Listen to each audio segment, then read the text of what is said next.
Hi again everyone, it's time for our latest update on Workhorse Group, or what I've been nicknaming the internet's favourite electric pony, which someone pointed out to me in the comments the other day sounds a little bit like a good nightclub name. So if I ever open up a nightclub, you know what it's probably going to be called. As you know, I'm a long-term investor and have actually been in the stock for about a year now, and have built my position through accrual trading over this time, and I am optimistic about how things are shaping up for the company. Obviously, there's going to be a bit of attention given to the latest earnings results from the company, which are due in a little bit over a week. But I think even if you look back at their March financial figures, there is a picture of great potential for this company. So in this video, there are a few things I want to cover, including an update on the technical analysis that I've been doing with the stock, looking at the most recent balance sheet data, as well as some info about expected earnings. Further to this, we will look at a really important development for Lordstown Motors, whom Workhorse owns a 10% stake in. Beyond this, we will again examine the latest on the shorts data for Workhorse stock. But before I do that, I want to quickly mention something that I normally wouldn't say until the end, but I think it's worth promoting from the start of the video, given that many viewers tend to drop off partway through videos. That is, I have announced that I am planning on setting up this channel as a social enterprise going forward, with the idea being if and when this channel becomes monetized, I want to move profits towards some causes which I am passionate about. So by watching and following the channel, people are helping make a difference at no financial cost to themselves. I think it's a great opportunity to use YouTube for good and make a difference to some causes which I personally feel very passionate about. I'm sure others do as well. So I encourage you to subscribe and be part of that. With that out of the way, let's get into the latest from Workhorse Group. Diving into the technical analysis very quickly, I just want to reacquaint you with some of the indicators I established in my last video. I added some labels here to act as a bit of a guide. From least important, we have the upper limit from the meme stock rally in the green at the top. There is also a line that is not on the screen, which represented a recent lower extreme achieved in the price just prior to the short squeeze rally of $7.80. It should be down around here somewhere. These two price points to me are really outliers for the stock activity. Honing further in on the share price, we have two yellow lines, which represent what I think is a loose but somewhat realistic trading channel for Workhorse stock at the moment. The upper limit was determined by a level of lower resistance during the peak of the short squeeze, which then went on to become an upper limit once the stock began to decline temporarily. The lower line is based on upper resistance prior to the meme stock rally, which is unfortunately covered by some of the data on screen at the moment, which is around here though. Finally, we have the blue line, which is a recently released analyst price target for the stock of $12.50. There are several other projections for the stock which are higher, so I'm actually just going with the more conservative of those valuations. That $12.50 mark is currently a point which represents about a 10% increase on the current stock price of $11.40. Zooming in at more recent trade, and since we placed the lines on the chart, we can see that there has been a few occasions where the falling Workhorse stock has not gone below with any real conviction, that being around the $10.50 mark. As a result, I've placed a thin red line, as I think this could be shaping up as a new level of lower resistance, which is good as it helps to establish more stability in the stock. Another pleasing sign of stability for the stock is greater regularity that is now occurring within the Bollinger Bands, as the price is winding across the moving average, a price movement which is also being mirrored in the RSI. As you can see by the earlier strong rally and recent decline, the stock candlesticks tended to avoid the moving average, which is a sign of rapid increase or decline, aka volatility. Interestingly, the tightening of the Bollinger Bands is a signal which has caught my attention.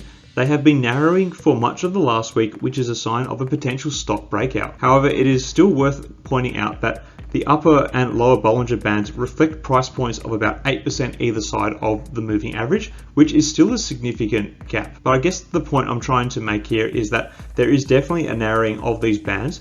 Any breakout that does occur will be an interesting test of these price points that we have placed on this chart. I guess we'll have to wait and see what happens. Based on the recent movements, the stock looks like it could start trending down back towards the red line, but with Workhorse, it is really hard to tell what is actually going to happen with the stock. Next, I want to have a quick look at a few balance sheet items. Now, this is obviously from the March quarter. The June quarter results are due out on the 8th of August, which I think will be highly anticipated by all watchers of this stock. Anyway, I just want to have a look at the future obligations or liabilities of Workhorse Group. Their current total liabilities sit at $17.5 million presently, and their total liabilities are at $204 million at the moment. The majority of this liability figure actually comes from the convertible notes, which could just become stock in the future. This also explains the large amount of cash being held by the business, that being $205 million. Add to that the then almost $200 million investment in Lordstown Motors, which is now probably worth about $130 million based on the current stock valuation. But based on these numbers, Workhorse, at least for the next few years, has a decent amount of financial firepower to push through the next phases of their business life. I, for one, will be really keen to see how their balance sheet is shaping up when the new figures get released. Now, even though the Lordstown position has declined in value, as you will soon see, there is likely to be some bounce back in the near future, which we'll go have a look at now. So I've covered the woes of Lordstown in these updates a few times before, but yesterday there was some positive news for the company. That being, they managed to find a $400 million equity deal. Damn! Which will now give them enough cash to proceed with production in September. So just looking at the article really quickly, the transactions will occur from time to time at Lordstown's direction with no upper price limit. Lordstown plans to use the proceeds as working capital and general corporate expenses. So basically it's similar to a credit facility that they can draw on as they need, but it's actually investment in the company, so they don't have to pay it back. But they are diluting existing shares when they do it. The deal comes after Lordstown warned investors on June 8th that they didn't have enough cash on hand to start commercial production and scale of its full-size pickup truck, the Endurance.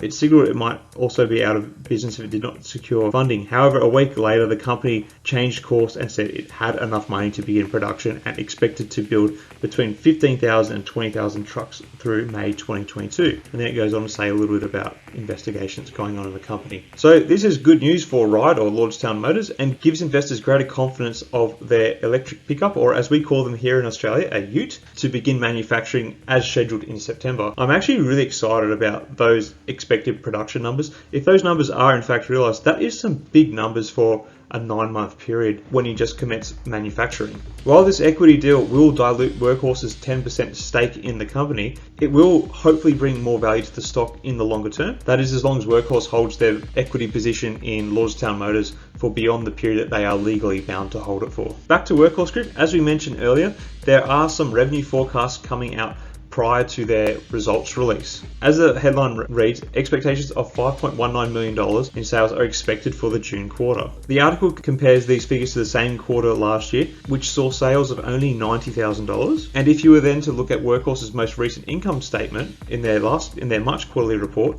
you would see that they only clocked in just shy of $1 million in sales for that March quarter. So $5.19 million actually reflects a significant boost in revenue for Workhorse, and it's a reflection of their factory ramping up production and seeing them starting to fill the number of orders that they already have on their books. This high growth in revenue is a trend I'm expecting to see continue in future quarterly results from Workhorse Group. Continuing on with this article, which I will link in the description, along with the Lordstown Motors article, also goes on to say they are expecting full year sales of $68.72 million, which is forecast to grow to an average of $233 million the following year. This is the point I've been making about Workhorse Group for a long time. A lot of investors ran to the hills over the US Postal Service deal with Workhorse, which is kind of understandable because it was a sharp fall in their stock price after that. But for months prior to the announcement of that deal that went to Oshkosh, the company had already secured sale of thousands of EV vans to the private sector. While the US Postal Service contract would have been their most significant contract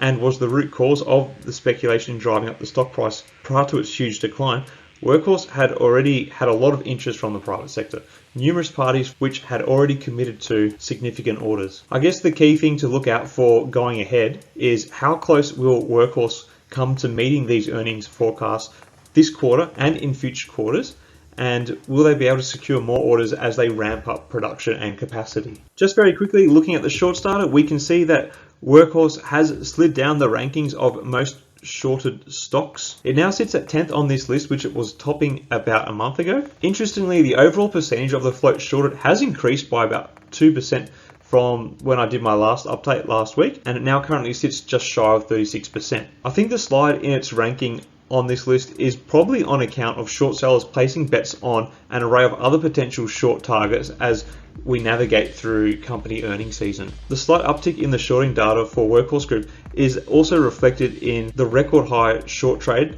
that was seen particularly on Thursday and Friday last week. I dare say the drop-off in short trade comparably from yesterday may have been linked to the data coming out about earnings projections and the $400 million lifeline Lordstown Motors has just received. So some final thoughts on Workhorse Group at the moment. So I'm expecting to see a decent rise in quarter-on-quarter revenue when financial data is released on 8th of August. I think that's pretty clear at this point.